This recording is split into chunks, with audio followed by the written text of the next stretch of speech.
मार्गशीर्ष महात्म्य 10वां अध्याय। भगवान की पूजा में समापन संस्कार। ब्रह्मा ने कहा, हे प्रिय पिता, हे भगवान, मनुष्यों को नैवेद्य भोजन अर्पण के बाद क्या करना चाहिए? मार्गशीर्ष मास में जो कुछ करना है वह सब ठीक ठीक बताइए। श्री भगवान ने कहा, कपूर से सुगंधित जल से भोजन करने वाले को आचमन देना चाहिए। फिर पान का पत्ता, चंदन का लेप और हाथ धोने के लिए और कपड़े से पोंछने के लिए जल चढ़ाना चाहिए। इसके बाद भक्त को श्रद्धापूर्वक एक मुट्ठी फूल चढ़ाने चाहिए, तो फिर उसे आईना दिखाना चाहिए। इसके बाद यदि व्यक्ति में इसकी क्षमता हो तो कपूर के साथ नीराजन संस्कार करना चाहिए। फिर बुद्धिमान भक्त को मुकुट और अन्य आभूषण चढ़ाने चाहिए। इसके बाद हे अत्यंत भाग्यशाली, एक छाता और चौरियां अर्पित की जानी चाहिए। कृपा प्रदान करने के लिए तैयार सुखद चेहरे वाले भगवान के गहरे रंग के सुंदर व्यक्तित्व का ध्यान करना चाहिए।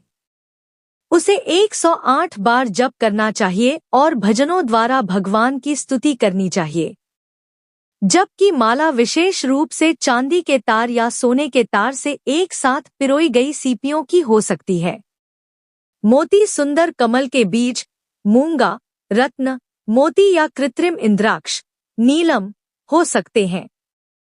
जप उंगलियों के जोड़ों पर किया जा सकता है, अर्थात गिनती के लिए। जप के लिए पुत्र जीवा से बना हार भी अनुशंसित है। विद्वान भक्त को चलते फिरते, हंसते हुए, इधर उधर देखते हुए, एक पैर को दूसरे के ऊपर रखते हुए, हाथों को सिर के ऊपर रखते हुए या खड़े होते हुए मेरे मंत्रों का उच्चारण नहीं करना चाहिए। वह उत्साहित मन से भगवान के नामों को नहीं दोहराएगा। जप, व्रत, होम, पूजा आदि के समय भक्त को बोलना नहीं चाहिए। घर में किए गए जप का पुण्य 1 इकाई का होता है। एक गाय के बाड़े में उससे 10 गुना अधिक गुण होता है। नदी के तट पर पुण्य 100 गुना होता है।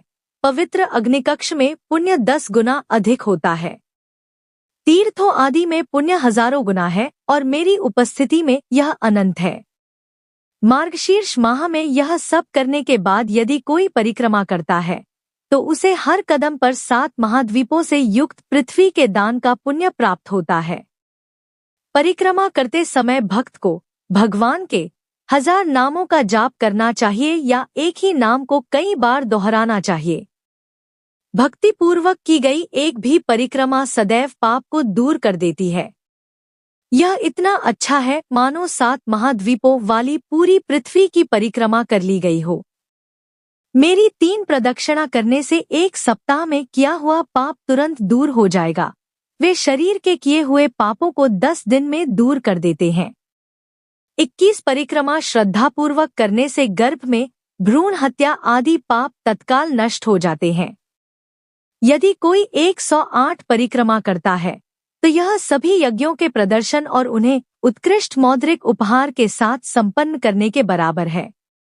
मानो उसने न जाने कितनी बार पृथ्वी की परिक्रमा की हो। माता की, पृथ्वी की और शालग्राम की परिक्रमा, ये तीनों एक दूसरे के समतुल्य मानी जाती हैं। मार्गशीर्ष के महीने में एक पूर्ण साष्टांग 7 परिक्रमा के बराबर होता है या एक साष्टांग परिक्रमा से श्रेष्ठ होता है। जो व्यक्ति परिक्रमा के समय विशेषकर मार्गशीर्ष माह में सदैव साष्टांग प्रणाम करता है वह कल्प के अंत तक स्वर्ग में निवास करेगा। कल्प बीतने के बाद, हे प्रिय, वह एक सम्राट के रूप में जन्म लेता है। वह दीर्घायु होगा, सभी सुख भोगेगा। वह धनवान बनेगा और सदाचार और धर्मपरायणता में अत्यधिक रुचि रखेगा। 1000 नामों का जाप करने से 3 प्रकार से अर्थात मानसिक, वाचिक और शारीरिक किए हुए पाप नष्ट हो जाते हैं। खैर, ज्यादा बातचीत से क्या फायदा। हे पुत्र, यह रहस्य मुझसे सुनो। दामोदर नाम के उच्चारण से मुझे अद्वितीय आनंद प्राप्त होगा। गुण सूचक यह नाम मुझे मेरी माता यशोदा ने तब दिया था जब मैंने गोकुल, ग्वालों की बस्ती में दही का मटका फोड़ा था। उस समय यशोदा ने मुझे दमन रस्सी के माध्यम से ओखली से कसकर बांध दिया। तभी से मैं दामोदर नाम से प्रसिद्ध हो गया। भक्त को बड़ी एकाग्रता और मन की पवित्रता के साथ प्रतिदिन 3000 की दर से सूर्योदय के समय दामोदर नमः मंत्र का जाप करना चाहिए। जब यह 350,000 तक पहुंच जाए तो विद्वान भक्त को उद्यापन संस्कार करना चाहिए। तर्पण, होम और ब्राह्मणों को भोजन कराना इसका 10वां हिस्सा होना चाहिए। यदि कोई भक्तिपूर्वक ऐसा करता है तो मैं उसे उसकी इच्छानुसार सब कुछ प्रदान करता हूँ। धन, धान्य, स्त्री, पुत्र तथा अन्य इच्छित वस्तुएं। यह बात मैंने 3 बार यह सत्य है कहकर कही है। हे अत्यधिक बुद्धिमान, विश्वास करो। हे पुत्र, यह महान मंत्र मैंने कृपापूर्वक प्रकट किया है। मंत्र दामोदर को प्रणाम दोहराने के बाद भक्त को हमेशा परिक्रमा करनी चाहिए और शरीर के सभी 8 अंगों अष्टांगों के साथ हे पुत्र साष्टांग प्रणाम करना चाहिए। पैर, हाथ, घुटने, छाती, सिर, मन, वचन और आंखों से प्रणाम करने को अष्टांग कहते हैं। वह सिर को मेरे पैरों के पास रखे और हथेलियों को जोड़कर इस प्रकार प्रार्थना करे कि हे प्रभु, मैं मृत्यु के चंगुल रूपी समुद्र से डरता हूँ। मैंने आपका सहारा लिया है, मुझे बचाओ।